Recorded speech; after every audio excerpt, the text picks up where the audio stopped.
Assalamualaikum and good day everyone. My name is Asnaira El Alamada and we are the reporter number 16, and our topic is about the government of the Republic of the Philippines and the MILF peace talk. So sa peace talk na ito is mapapag-usapan kung paano pinagplanuhan, pinagkasunduan at binuo ng dalawang panig na ito ang the Framework Agreement on the Bangsamoro and the Comprehensive Agreement on the Bangsamoro. What is peace process or peace talk? So, it all started in January 1997 na mapagtanto ng government at ng MILF ng pakikipaglaban na hindi naman solusyon para maresolba ang kanilang mga problema o ng mga conflicts.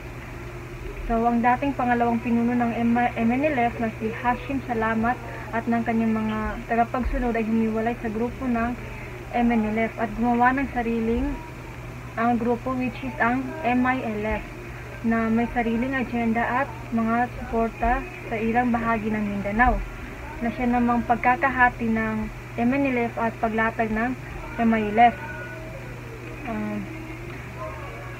At lumipas pa ang ilang taon nang makita ng government ang MILF na malakas pa rin sa ilang relihiyon, so they agreed to talk and negotiate. So, ang peace process na ito ay hindi na bago sa kanila dahil dati na rin nilang ginawa ang ganitong peace talk with the MNLF on 1975 to 1996. But hindi ito nagtagumpay sa kadahilan ng maraming issue ang hindi natupad tulad ng pagpapalawak ng ARMM at pagtugon ng mga pangangailangan ng mga mamamayan ng Bangsamoro at pagpapalakas ng local na pamahalaan. Kaya ito ay nagpababa ng tiwala sa MNLF, kaya ang mga naging idea na pag-usapan ng government sa MNLF noon ay siyang ginamit ding lessons or experiences ng MILF at CRP para mas epektibo ang kasalukuyang negotiations. At dahil na rin sa suporta ng Malaysia at Organization Islamic Conference ay nakatulong na ilipat ang focus ng government sa MILF at nagpatuloy ang peace process sa Malaysia noong 2001. At ang mga nabanggit na 13 provinces ay ang mga lugar na nasali sa Tripoli Agreement, kabilang dito ang Basilan, Sulu, Tawi-Tawi, Zamboanga del Sur, Zamboanga del Norte, Cotabato, Sultan Kudarat, Lanao del Norte, Lanao del Sur, South Cotabato, Palawan, at ang panghuli ay ang Maguindanao na ngayon ay Maguindanao del Norte at Maguindanao del Sur na. Ngayon, pag-usapan naman natin ng FAB or the Framework Agreement on the Bangsamoro. Establishes the Bangsamoro as a new autonomous political entity to replace the ARMM. So, ang Framework Agreement on the Bangsamoro na isa sa daan ng pagbuo ng pagkakatatag ng BARMM or ng BARM. Dahil dito nabuo ang Comprehensive Agreement on the Bangsamoro at naisabatas ang Republic Act 11054 or tinatawag na Bangsamoro Organic Law na nagbigay daan naman sa pagkatatag ng Bangsamoro Autonomous Region in Muslim Mindanao. Kaya ang FAB ay hindi lamang isang dokumento kundi ito ay isang simbolo ng mahalagang bahagi ng kasaysayan sa pinagdaanan ng Bangsamoro tungo sa right to self-determination. So, ito rin ang isang pangako na ang pagkikibaka noon na hindi ipinaglalaban sa pamamagitan ng armas, kundi sa pamamagitan ng lakas at katatagan ng nagkakaisang pananaw tungo sa isang patas at self-government Bangsamoro. Sunod is ang CAB, the Comprehensive Agreement on the Bangsamoro. The Comprehensive Agreement on the Bangsamoro consolidates the understanding between the government of the Philippines and the Moro Islamic Liberation Front, MILF. So, nagtipon-tipon at nagkaisa ang gobyerno at MILF sa lahat ng napag-usapan at mga pangakong napagkasunduan. So, peace negotiations facilitated by the Malaysia lead to the Framework Agreement on the Bangsamoro in October 2012 and its completion in January 2014. So, dahil sa tulong ng Malaysia, nagkaayos ang gobyerno at ng MILF at nabuo ang Framework Agreement on the Bangsamoro noong 2012 at naging resulta ng pagkakaroon ng Comprehensive Agreement on the Bangsamoro noong 2014. So, The CAB recognized the justness of the Bangsamoro people's cause and their aspiration for self-governance. So, nilagdaan sa Comprehensive Agreement on the Bangsamoro na may karapatan ng mga Bangsamoro na maghangad ng sariling pamamahala, sariling law, sariling resources at sariling power. So, it aims to resolve the Bangsamoro question with honor, justice, and dignity, ending armed conflict and promoting peace. So, layunin ng Comprehensive Agreement on the Bangsamoro na lutasin ang problema sa Bangsamoro ng may respeto, katarungan, at kapayapaan. The parties commit to upholding justice, protecting the rights of the Bangsamoro people, reducing inequalities, correcting historical injustices, and removing cultural inequities. So, nangako ang gobyerno at ang MILF na ipagtanggol ang katarungan, karapatan ng mga Bangsamoro at ayusin ang mga pagkakamali sa nakaraan.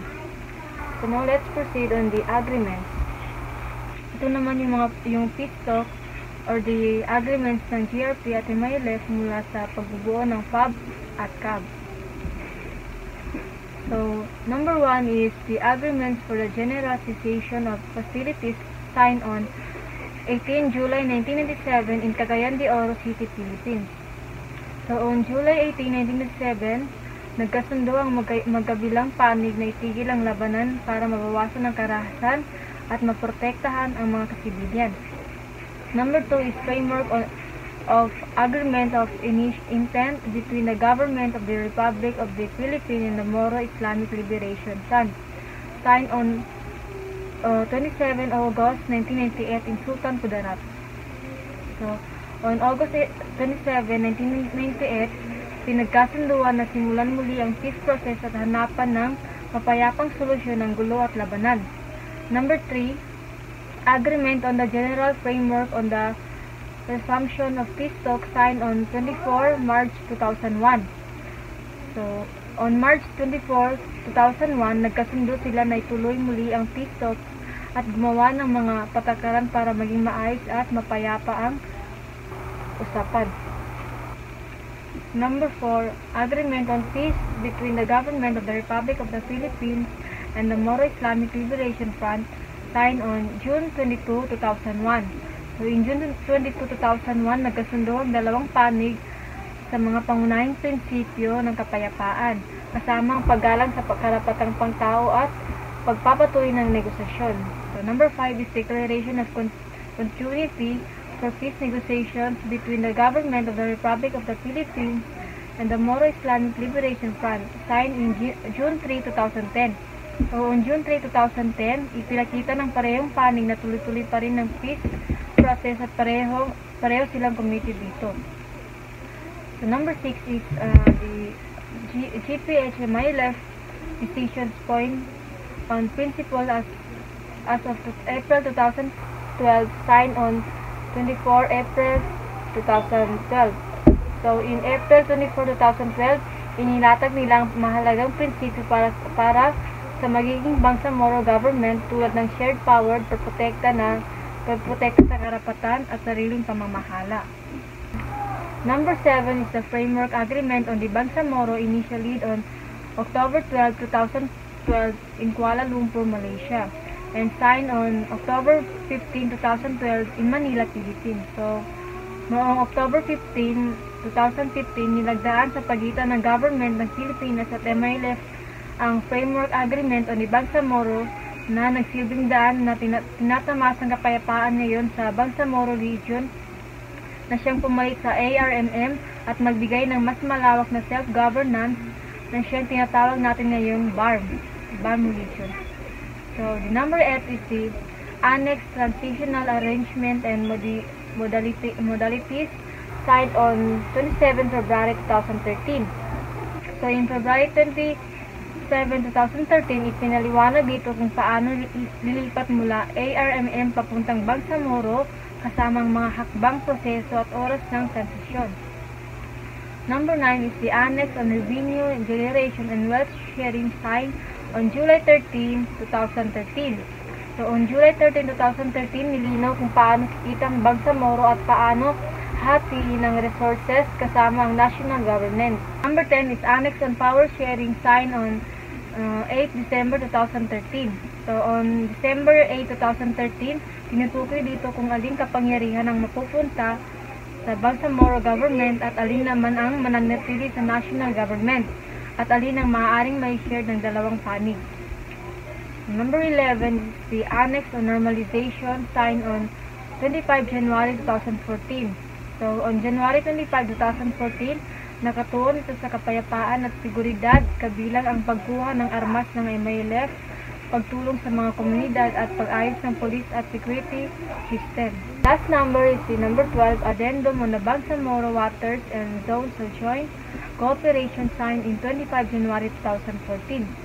So, on January 25, 2014, nilinaw dito ang karapatan at mga patakaran sa lugar na mga madaling bahain o mga lugar na matubig na sakop ng Bangsamoro at paano sila makipagtulungan sa national government at sa lugar ng mga ito.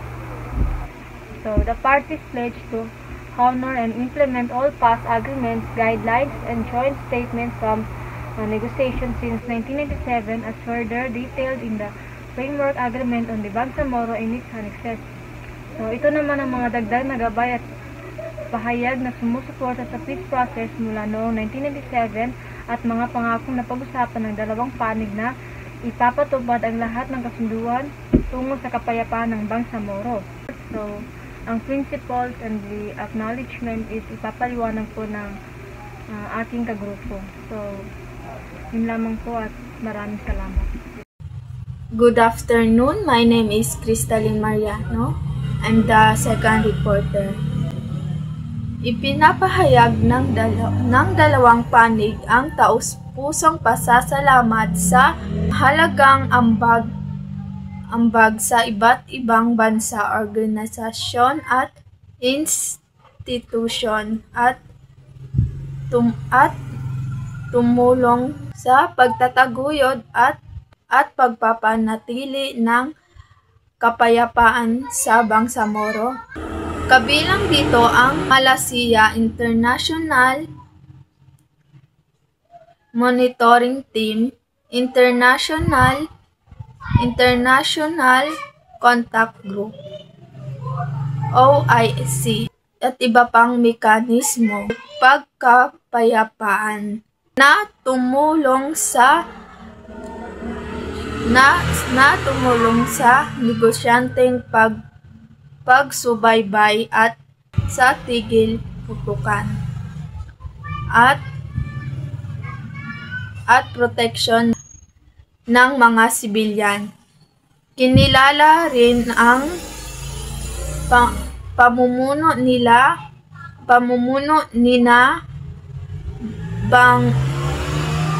Pangulong Benigno Simon Aquino III at MILF Chair Alha Murad Ibrahim, pati ang suporta ng international na komunidad, civil society at Bangsamoro transition sa pagbuo ng Bangsamoro Basic Law. Sa kabuuan, binigyan diin ang kolektibong pagsisikap ng lahat ng sektor sa pagpapanatili ng kapayapaan at sa patuloy na proseso ng usaping pangkapayapaan. Ang mga prinsipyo ng pagpapatupad ay nagsisilbing gabay sa dalawang panig sa pagsasakripisyo sa pagsasakatuparan ng kasunduang pangkapayapaan sa Bangsamoro. Kinikilala nito ang identidad at lehitimong hinaing ng Bangsamoro at binigyang diin ang paggalang sa karapatang dignidad at pantay na pagtingin sa lahat. Itinataguyod din ang patuloy na dialogo, malawak na consultation at aktibong pakikilahok ng iba't ibang sektor sa lupain. Layunin ng kasunduan ng pagtatatag ng isang demokratiko, inklusibo at may pananagutan